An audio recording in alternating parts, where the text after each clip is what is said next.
Kahit saan, panig ng mundo, ang OWA ay laging kasama nyo. Mapaedukasyon o pangkabuhayan man, ang OWA ay kaagapay ng OFW sa tagumpay. Makipag-ugnayan sa Overseas Workers Welfare Administration, OWA Hotline 833-6992 o mag-text sa 0917-898-6992.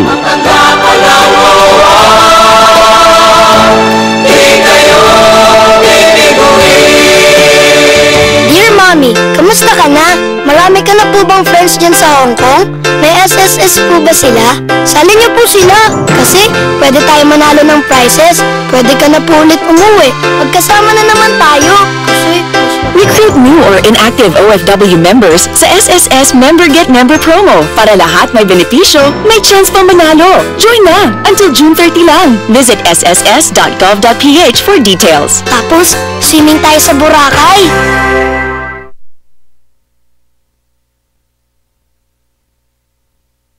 (9:13) Yapi, meron tayong announcement mula sa SSS.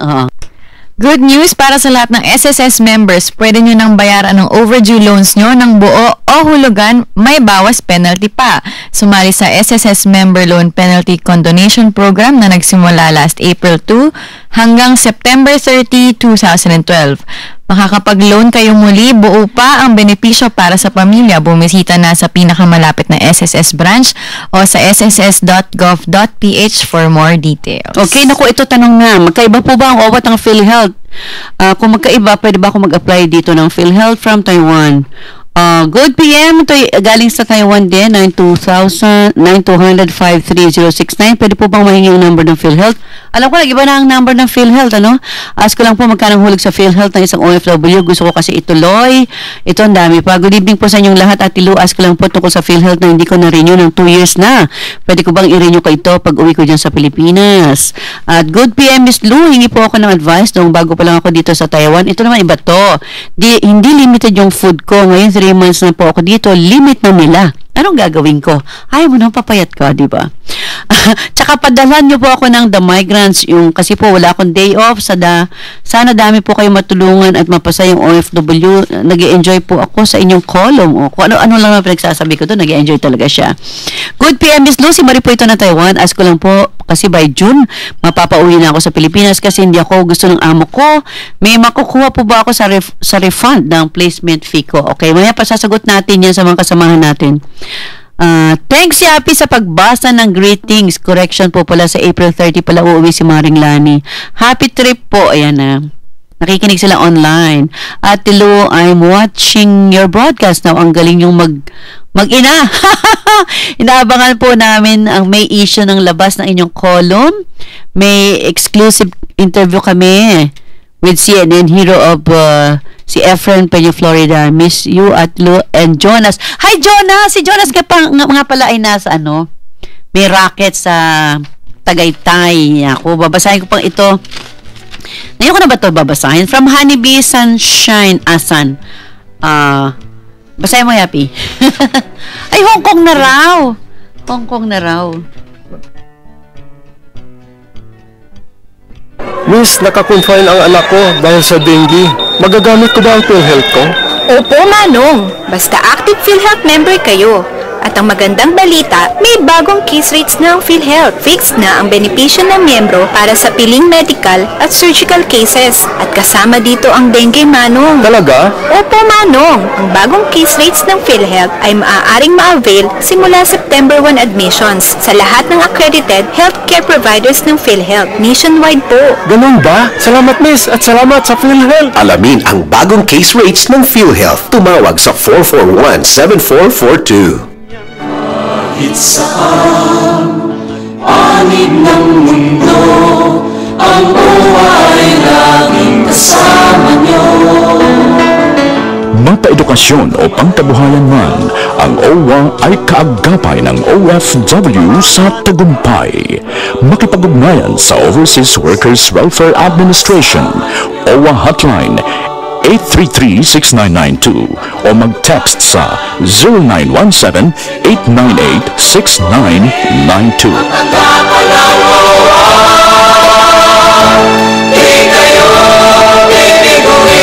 9:17 na ating oras. Nasa pa rin sa gabay ng OFW International DZXL 558. Okay. Time na natin para sa ating partner sa Singapore, sa Hong Kong, ating sabayang broadcast with Tita Carrie. This is Tita Lou Medina with Yapi Medina. Magandang gabi, Tita Carrie. Hello. Yes, magandang gabi po sa inyong lahat. Kumusta? Okay lang kami. Ito, umabot na sa almost 37 degrees Celsius. Ang napakainit na panahon sa Pilipinas. Sabi nila dahil wala ng puno sa Metro Manila, kaya napakainit talaga. Oh, blessing yan. Basta importante, sumikat ang araw, blessing yan. Oo nga.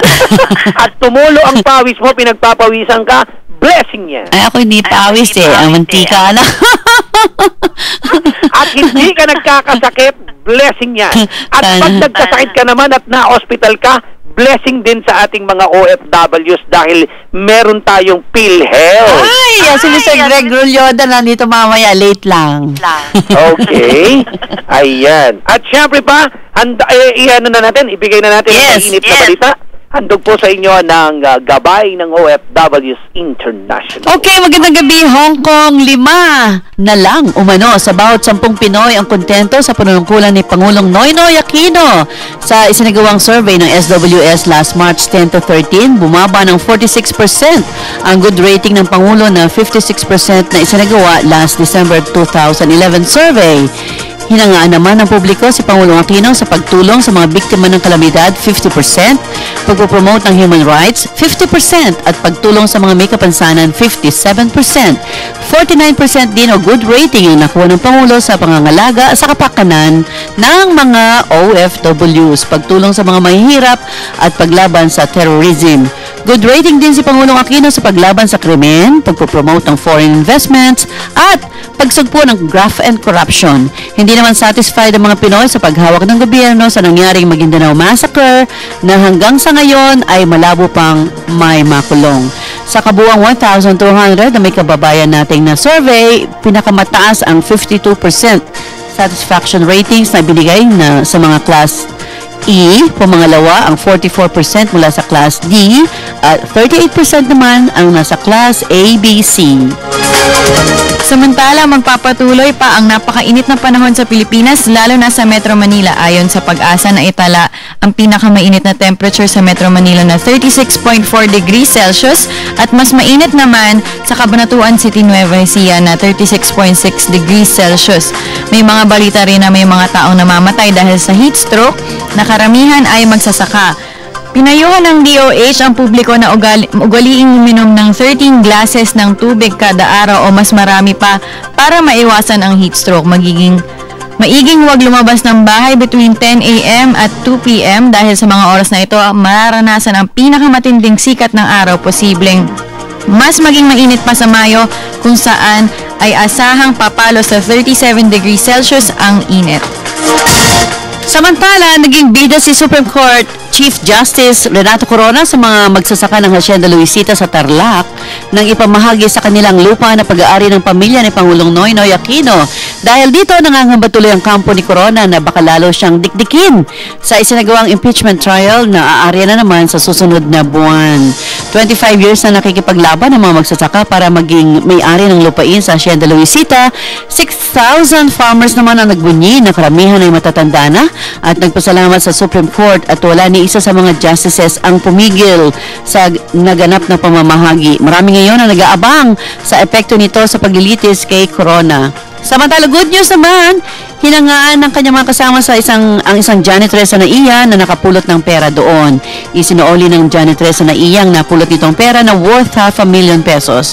Nagpakita ng honesty si Mary Jennifer Doroga, 32, dalaga at taga Parañaque City na naka-assign sa arrival area ng NAIA Terminal 1. At another good news, libu-libong comfort rooms ang ipapagawa ng DOTC ngayong taon sa mga airports, pier, MRT at LRT.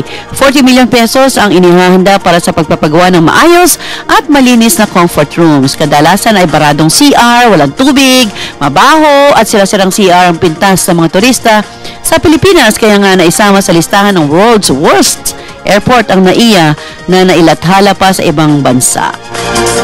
Bumulusok sa 70% ng mga teenagers ang nabubuntis ngayon. Sinisisi ng National Youth Commission ang kakulangan sa impormasyon tungkol sa sex education. Mas busy daw ngayon ang mga lawmakers sa impeachment trial at napag-iwanan na tungkol sa RH bill. Dahil dito, muling binubuhay ang issue ng reproductive health bill.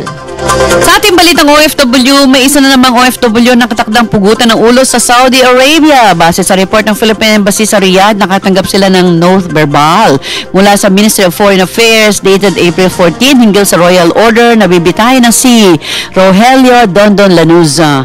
Pinangangambahang anumang oras ay mabitay si Lanuza dahil hindi nito nalikong 35 million pesos o 3 million Saudi riyals na napagkasundoan ng pamilya ni Lanuza at pamilya ng kanyang napatay. Si Lanuza ay 12 years ang nakakulong sa Saudi Arabia matapos mapatay nito ang Saudi national last 2000 dahil sa pagtatanggol sa kanyang sarili. Maaaring mapalaya si Lanuza kapag naibigay na ang blood money at naipasa na ng aggrieved party ang affidavit of forgiveness sa Saudi court.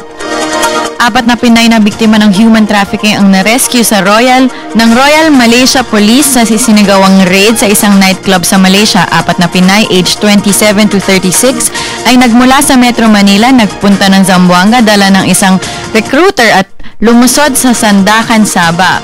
Sila ay pinangakuan ng magandang trabaho at mataas na sweldo sa Malaysia.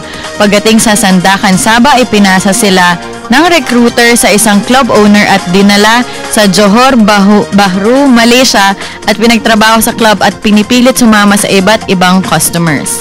Ipinagutos naman ng DILG ang pansamantalang pagpigil sa planong demolisyon sa mga squatters sa Metro Manila matapos ang madugong demolisyon sa Parañaque kamakailan. Ihinto muna ang mga planong demolisyon habang di pa umano malinaw ang mga guidelines. Irerepaso pa ng LGU, PNP at National Housing Authority ang mga policies para maiwasan ang katulad na pangyayari sa Silverio Compound sa Parañaque. At sa ating provincial news,